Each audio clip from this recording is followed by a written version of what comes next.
O vídeo já vai começar, mas antes, não se esqueça de se inscrever e ativar as notificações.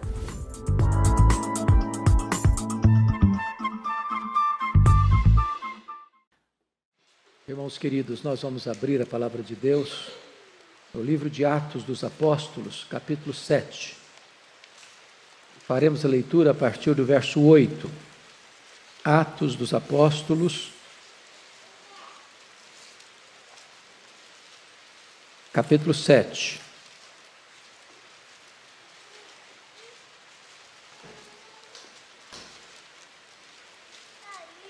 A partir do verso 8, a parte B do versículo, até o versículo 16.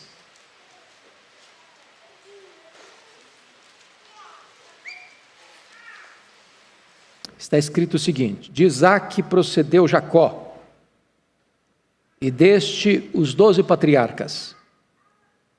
Os patriarcas invejosos de José venderam-no para o Egito, mas Deus estava com ele, e livrou de todas as suas aflições, concedendo-lhe também graça e sabedoria perante Faraó, rei do Egito, e o constituiu governador daquela nação e de toda a casa real. Sobrevindo, porém, fome em todo o mundo, ou em todo o Egito e em Canaã, houve grande tribulação, e nossos pais não achavam mantimentos.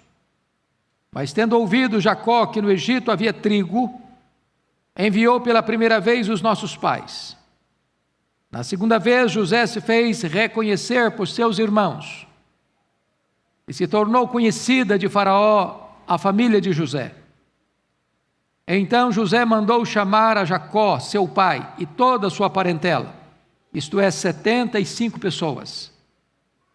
Jacó desceu ao Egito e ali morreu, ele e também nossos pais.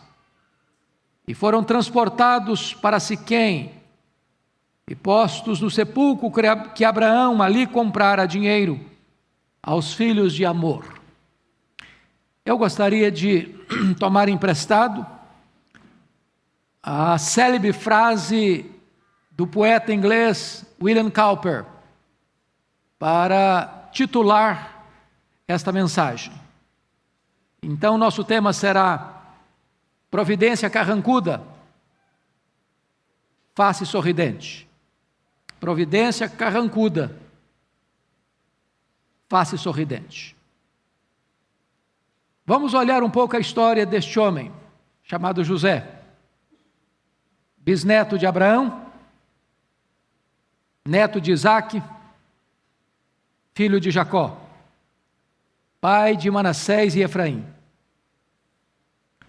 Ele nasceu depois de um milagre, porque sua mãe era estéril. Ele nasceu em Padã Arã. Ele era o filho primogênito de Jacó e Raquel, porque sua mãe morre no parto do seu irmão Benjamim. Amado pelo pai, passou a ser odiado pelos seus irmãos. E com 17 anos de idade, ele é vendido pelos seus irmãos para uma caravana que se dirigia ao Egito. Ali ele sofreu 13 anos. E aos 30 anos de idade, ele é levado ao trono como governador do Egito. Aos 39 anos de idade, ele leva a sua família para o Egito, cumprindo um propósito de Deus, que Deus já havia comunicado a Abraão, de que sua descendência seria escrava no Egito. E dali estaria como uma grande nação. José viveu 110 anos. Portanto, se foi levado ao poder aos 30, ele serviu a Deus na liderança do maior império do mundo por 80 anos. José se transforma num dos mais importantes modelos e tipos de Cristo de toda a Bíblia. Ele foi amado pelo pai, mas invejado pelos irmãos. Ele foi vendido por 30 moedas de prata. Nos tempos de prova, ele desceu ao Egito. Ele foi perseguido injustamente. Ele foi abandonado pelo seu amigo, o copeiro de Faraó. Mas ele foi exaltado depois das suas provações e aflições. E ele se transformou no salvador do seu povo. O texto que nós lemos nos aborda 3 momentos importantes na vida deste jovem chamado José. Primeiramente, a presença de Deus em nós. A segunda lição é a intervenção de Deus por nós. E a terceira e última lição é a graça de Deus através de nós. Então vamos ver o primeiro ponto, que está amparado aí no versículo de número 9, na parte B. Os patriarcas invejosos de José venderam-no para o Egito, mas Deus estava com ele. Bom, a história de José vocês tão bem conhecem. O pai dele cometeu um erro grave, que os pais nunca devem cometer. Os filhos são diferentes, mas os filhos precisam ser tratados do mesmo jeito.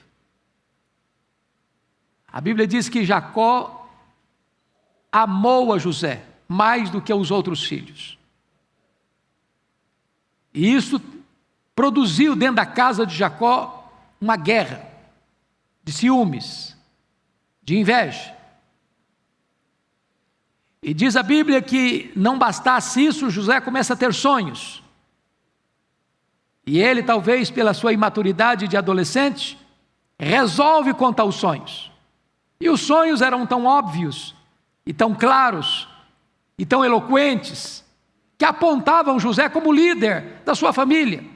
E mais, toda a sua família prostrar-se-ia diante dele. Os irmãos que já não gostavam dele, os irmãos que tinham um comportamento não adequado, e José acabava contando para o pai esse comportamento inadequado, os irmãos passaram a odiá-lo, não falavam mais com ele, eram hostis a ele. E diz a Escritura que é nessa conjuntura que os irmãos têm ódio por ele, conspiram contra ele, demonstram desdém a ele, que Jacó enfrenta então o desprezo dos irmãos. Se não bastasse isso, diz a Bíblia que o Jacó manda o José, que tinha uma túnica toda colorida, que era mais do que uma peça de vestuário, era o emblema da predileção do pai e do ódio dos outros filhos. Jacó envia o José para ir ao encontro dos irmãos que apacentavam os rebanhos numa região distante. E a Bíblia diz que José vai e não os encontra. E José não volta, vai adiante ao encontro dos irmãos, e quando eles veem José, eles tomam uma decisão: vamos matá-lo, vamos ver onde vai dar seus sonhos.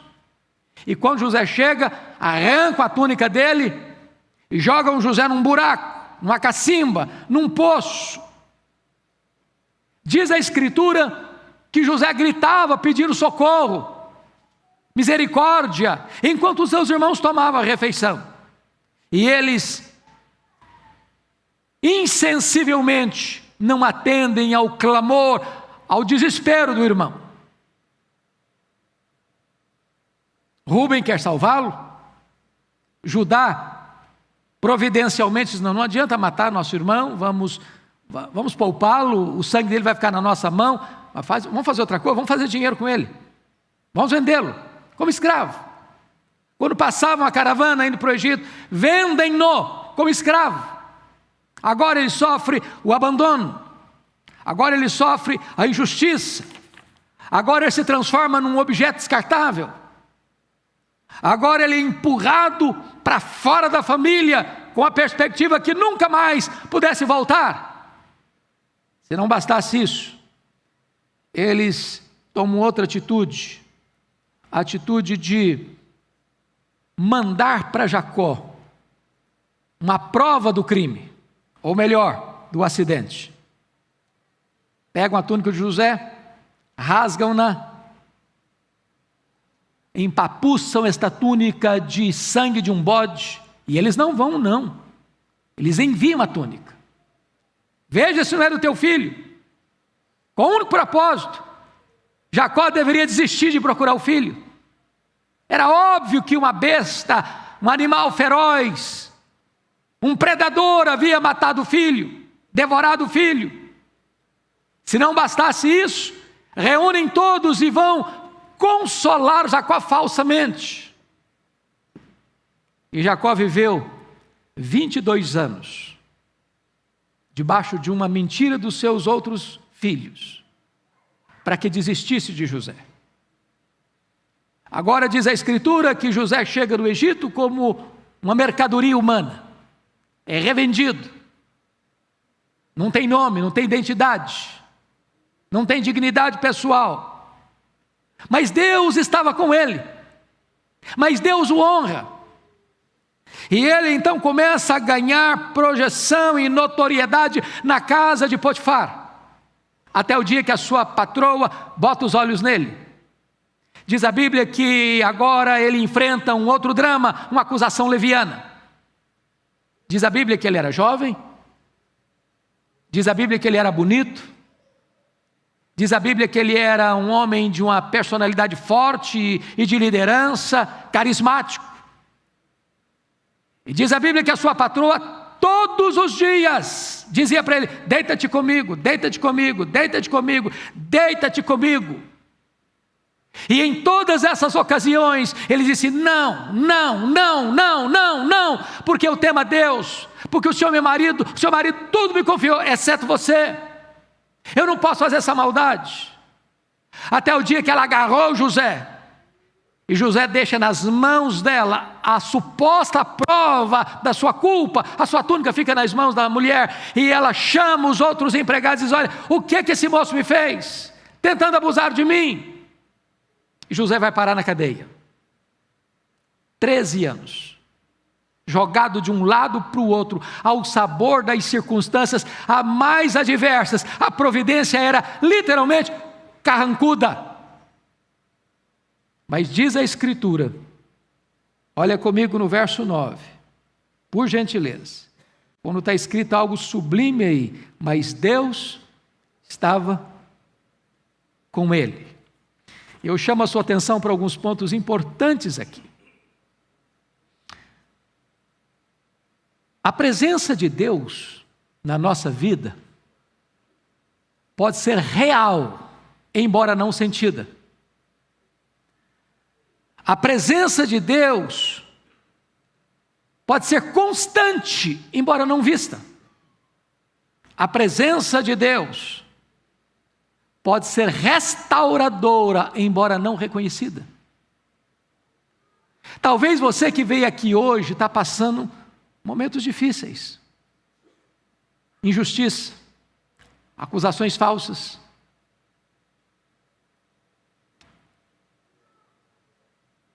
As pessoas que amam você viram as costas para você.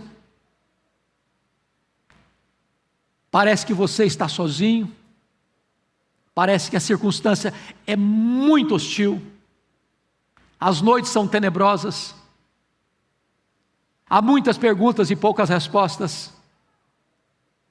Mas o texto diz: mas Deus estava com ele. A Bíblia não menciona, não traz uma vírgula sequer dos questionamentos de José. Meu Deus, por quê? Por que eu sou um escravo? Por que eu estou na cadeia? Por que o meu pai não me procura? Por que a minha família desistiu de mim? Por que eu estou nessa? Ele não questiona. E agora, no sermão do diácono Estevão, diante do sinédrio judaico, Estevão rememora a história da nação, a história de Israel, e nos dá esse detalhe que não está em Gênesis. que apesar da providência carrancuda, que apesar da injustiça, que apesar do ódio, que apesar de ele ser vítima de acusações levianas, que apesar de ele estar numa prisão imunda, que apesar de ele fazer o bem ali, o copeiro do faraó esqueceu-se dele, apesar de tantas aflições em 13 anos, Deus estava com ele. Oh, irmãos amados, talvez a situação é adversa, você enfrenta rios caudalosos, você enfrenta fornalhas acesas, você enfrenta hostilidade do mundo, você enfrenta injustiças talvez dentro da família, você enfrenta acusações levianas no seu trabalho, mas mesmo com a providência carrancuda, eu quero dizer para você, Deus está com você, Ele não abandona você.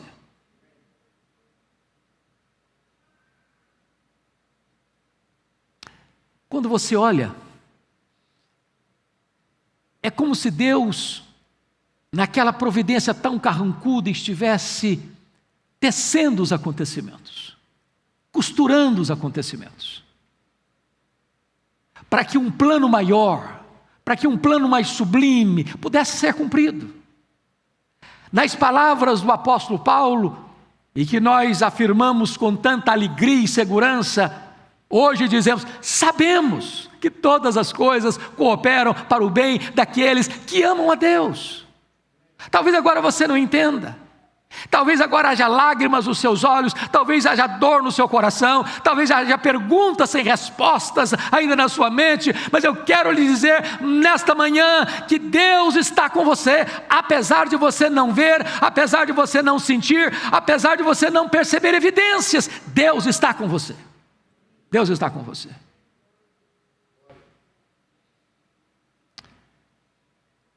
Segunda coisa que eu chamo a sua atenção é a intervenção de Deus por nós. Olha o verso 10 comigo, por gentileza. Mas Deus estava com ele e livrou de todas as suas aflições, concedendo-lhe também graça e sabedoria perante Faraó, rei do Egito, que o constituiu governador daquela nação e de toda a casa real. Há um momento de Deus tirar da sua frente as provações, há um momento de Deus tirar você da humilhação e honrar você, há um momento de Deus tirar você do fundo do poço e fazer você assentar-se entre príncipes. No tempo de Deus, da forma de Deus, para a glória do próprio Deus. Então, preste atenção aqui. Primeiro, no versículo 9, nós vimos a consolação em seus problemas. Ele está passando dificuldade, mas Deus estava com ele. Segundo, libertação de seus problemas. Agora no verso 10 diz que Deus o livrou, não de algumas, mas de todas as suas aflições. Terceiro, promoção depois de seus problemas, porque o verso 10 nos diz que Deus lhe concedeu sabedoria, graça perante Faraó, e o faraó o constituiu governador de toda aquela nação e de toda a casa real. Primeiro Deus consola você, depois Deus livra você, depois Deus exalta você. A providência é carrancuda, mas a face de Deus é sorridente. Agora notem, meus amados irmãos, o que é que Deus fez? Como é que Deus exalta José depois da humilhação? A primeira coisa é a questão circunstancial. E livrou de todas as suas aflições. Mas eu creio que Deus não apenas livrou o José depois dos 13 anos de tribulação, enquanto ele passava. Porque é muito importante você compreender quem é o seu Deus. Se você crê que Deus é soberano, se você crê que Deus está no trono, se você crê que Deus tem as rédeas da história nas suas mãos, se você crê que o plano de Deus é perfeito, se você crê que os planos de Deus não podem ser frustrados, se você crê que Deus trabalha por nós e não contra nós, se você crê que Deus não desperdiça sofrimento na vida de seus filhos, se você crê que Deus está trabalhando todas as coisas para o seu bem, mesmo quando você está passando pelo problema, você descansa o coração, você aquieta a sua alma, você tem paz, serenidade, você sabe que as coisas não estão à deriva. Mas a segunda coisa, queridos irmãos, notem comigo, agora não é apenas Deus livra você das aflições, mas está escrito no verso 10, que Deus lhe concedeu também, é um plus, é algo a mais, está escrito, graça e sabedoria. Note você que Deus dá a José uma revelação que não deu aos sábios do Egito, que não deu ao faraó, que não deu aos economistas da época, que não deu aos homens da agricultura da época, porque estava chegando no mundo uma fome. Teriam 7 anos de prosperidade, 7 anos de magreza e escassez. Se esse plano não fosse deslindado, se este projeto não viesse às claras, o mundo entraria em colapso, a família patriarcal morreria de fome, o plano futuro de Deus do Messias estaria comprometido. E Deus ilumina José, e Deus dá graça a José, e Deus dá sabedoria a José, e Deus abre a cortina do futuro para José, e Deus ilumina o palco da história para José, e José então tem uma visão plena do que vai acontecer. Deus é poderoso para dar a você entendimento de coisas que nenhum dos sábios do mundo terão. Ele dá graça, Ele dá sabedoria. Mas Deus fez mais. Olha comigo, por gentileza, no verso 10, que em consequência disto, está escrito que Faraó, rei do Egito, o constituiu governador daquela nação e de toda a casa real. Quem tinha competência de fazer isso era o Faraó, e ele o fez. E aí você começa a perceber um fato, é que quando Deus tem coisa grande para fazer na sua vida, Ele prepara você, Ele treina você, Ele equipa você. E há determinadas coisas, irmãos, que você não aprende apenas de ouvir falar. Você não aprende a nadar a não ser na água. Você não aprende a andar de bicicleta a não ser subindo numa. Não tem jeito apenas de dar aulas teóricas, você precisa passar pela situação, vivenciar o problema, enfrentar o problema. Então entenda isso, se você está passando por uma luta, por uma prova, por um vale, por um teste, por uma aprovação, saiba que Deus tem um plano nisso, e Ele está equipando você, preparando você para coisas maiores.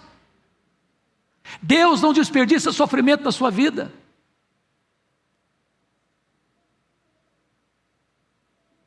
Então Deus galardoa José, e faz dele um instrumento de bênção para os outros. E eu fico maravilhado quando o pai dele, o Jacó, que morre no Egito, aos 147 anos de idade, chama os seus filhos para abençoá-los, e para cada filho ele dá uma bênção específica, oportuna e pertinente.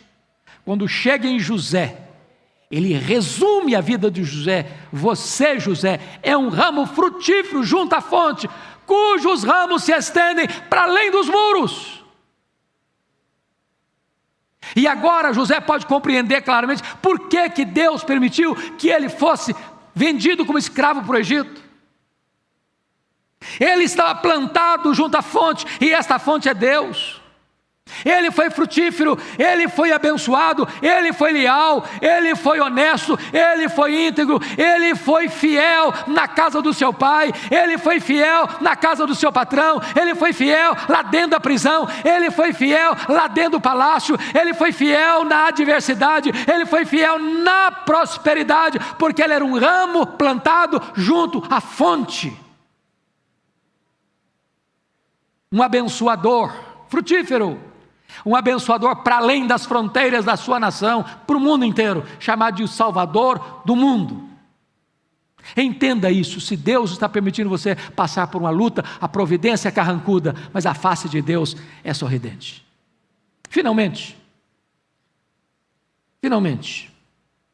é a graça de Deus agora, não apenas em nós, não apenas por nós, mas agora é a graça de Deus através de nós. Veja vocês no versos 11 até o verso 16, que o diácono Estevão, no seu sermão, vai contar para nós como é que foi essa história da fome chegando, lá nos patriarcas, na sua família, como seus irmãos tiveram que ir ao Egito comprar trigo, e como eles foram a segunda vez, como José se deu a conhecer a eles,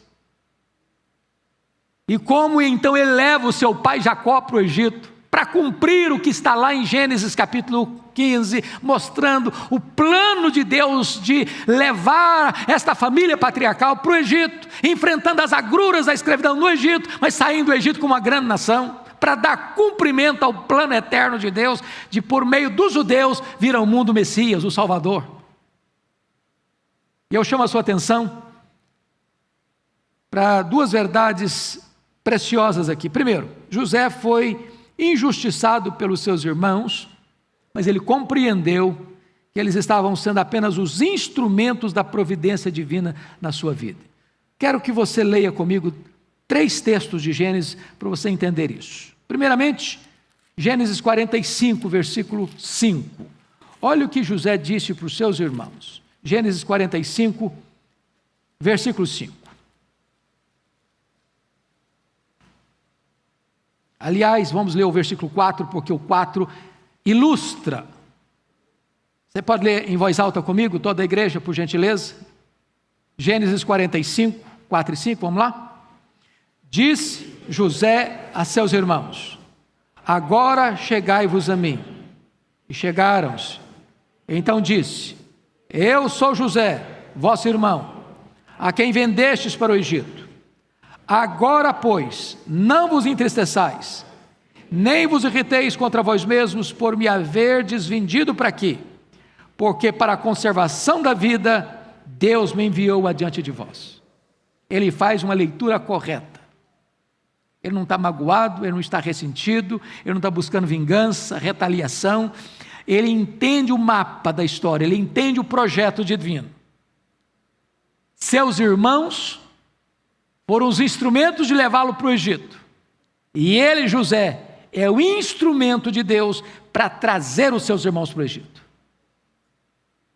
A intenção deles não foi boa, mas o plano que prevalece não é a intenção má dos homens, mas o plano perfeito e bom de Deus. Segundo texto que eu gostaria que você lesse, nesse mesmo capítulo 45, agora versículo 8. Leia comigo, por favor, vamos juntos. Assim não fostes vós que me enviastes para cá, e sim Deus, que me pôs por pai de Faraó e senhor de toda a sua casa, e como governador em toda a terra do Egito. Olha a leitura que ele está fazendo. Humanamente falando, historicamente falando, quem mandou José para o Egito foram os seus irmãos, venderam-no como escravo. Mas ele faz uma outra leitura. Não foram vocês. A mão invisível da providência foi a mão de Deus. Sem saber, vocês estavam cumprindo um plano maior. O plano de Deus, foi Deus que me enviou para cá. Terceiro texto. Olha comigo, capítulo 50, versículo 20.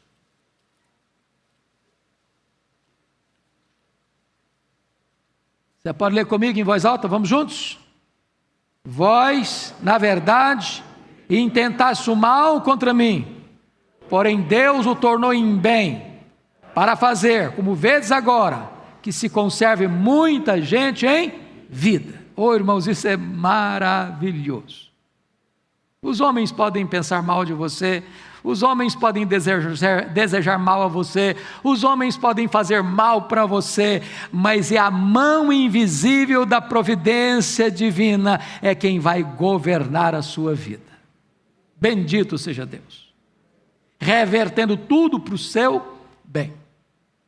Mas, queridos, a graça de Deus através de nós não passa apenas pelo entendimento, pela compreensão teológica dos fatos, mas também pelas ações concretas da graça de Deus.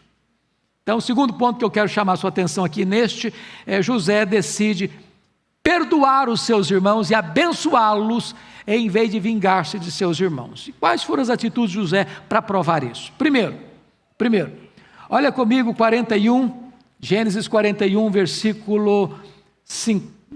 Gênesis 41, versículo 51. Olha comigo. Vamos ler juntos? 41, 51. Toda a igreja. José, ao primogênito, chamou de Manassés, pois disse: Deus me fez esquecer de todos os meus trabalhos e de toda a casa de meu pai.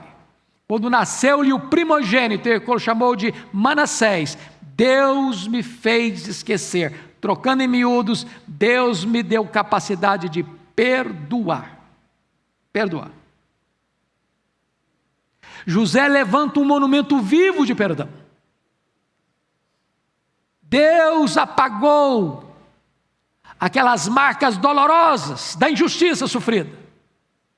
E toda vez que ele olhar para o seu filho primogênito, ele está dizendo: Deus me deu capacidade de perdoar, Deus me deu capacidade de perdoar, Deus me deu graça para perdoar, Deus me fez esquecer o meu sofrimento. Ele está disposto a não ficar remoendo a mágoa no seu coração.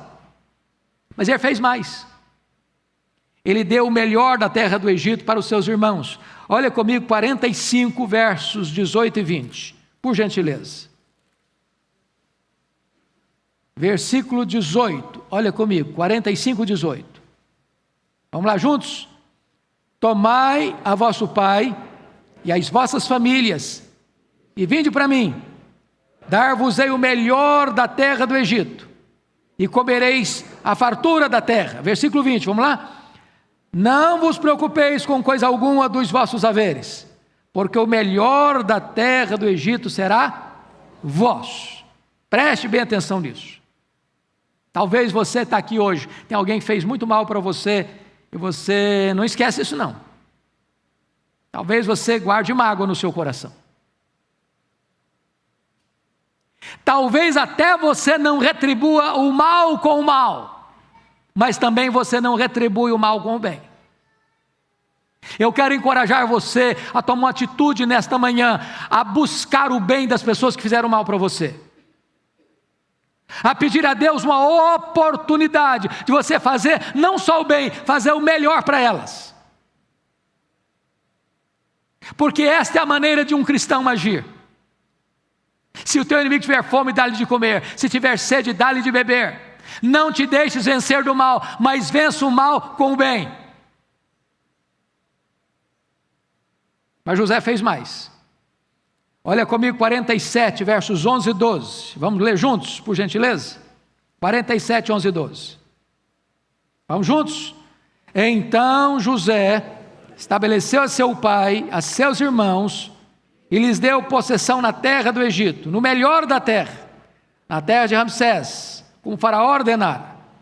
E José sustentou de pão a seu pai, e a seus irmãos, e a toda a casa de seu pai, segundo o número de seus filhos. Uma coisa é fazer promessa, outra coisa é cumprir promessa. Ele prometeu e ele cumpriu.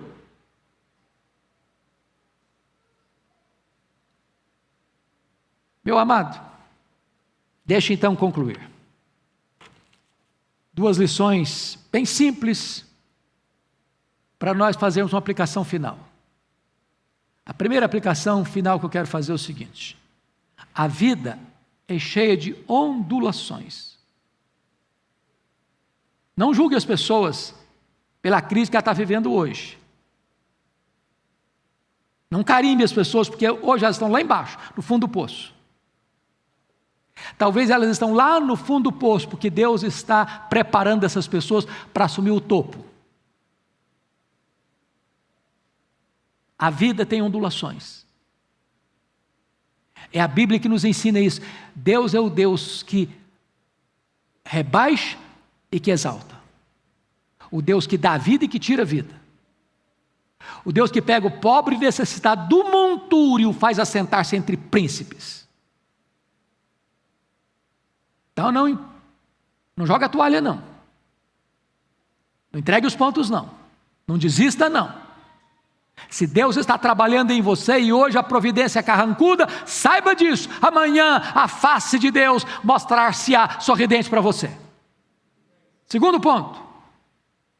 A providência triunfante de Deus na nossa vida. Oh, amados irmãos, isso é muito precioso. Deus ama você. Seu nome está na palma da mão de Deus. Ele ama tanto você e você é tão precioso para Ele que você é chamado de a menina dos olhos de Deus.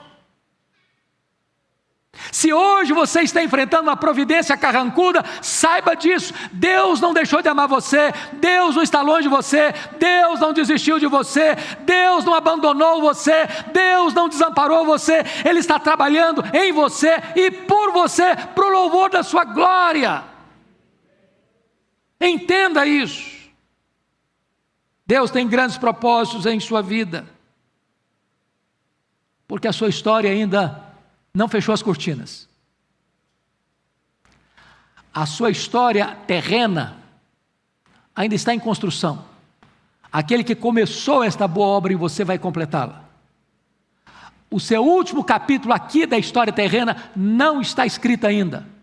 Você sabe que é a glória, mas aqui talvez tem vale, aqui tem choro, aqui tem lágrima, aqui tem dor, mas Deus ainda está escrevendo este poema. Você é o poema de Deus. Que Deus nos abençoe, que Deus nos console, que Deus nos anime, que Deus nos levante nesta manhã cheios de esperança e confiança de que Deus está no trono, a vida nossa está nas mãos dEle e as rédeas do nosso futuro pertencem a Ele. Que Ele nos abençoe nesta manhã. Vamos ficar em pé e vamos orar.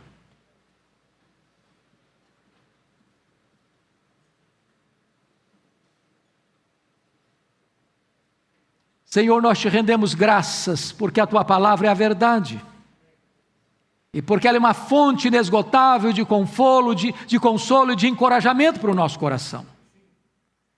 Nós te damos graças pelas histórias registradas nas Escrituras, e hoje muito particularmente pela história de José, contada pelo teu servo do passado, diácono Estevão.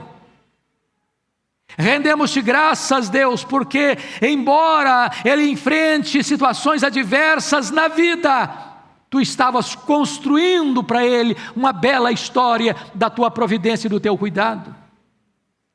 Então rogamos-te agora nesta manhã que as consolações do teu Espírito inundem o coração daqueles que vieram aqui hoje, daqueles que estão nos acompanhando, Senhor. Aqueles que estão com o coração apertado de dor, aqueles que estão passando por angústias terríveis na alma, aqueles que estão cruzando os vales escuros da prova, aqueles que estão enfrentando a dor da enfermidade, a dor do luto, a dor da angústia, a dor da injustiça, a dor da escassez. Oh meu Deus, põe a tua mão e mostra a cada um agora que tu estás no controle, que tu estás no trono, que tu estás dirigindo o nosso futuro, que a nossa vida está nas tuas mãos e que tu és poderoso para reverter a situação e manifestar a tua glória na nossa vida e através da nossa vida. Glória ao teu nome, porque tu és o nosso Deus, a nossa esperança e a nossa segurança. Oramos com gratidão em nome de Jesus. Amém. Amém. Podem assentar, queridos irmãos.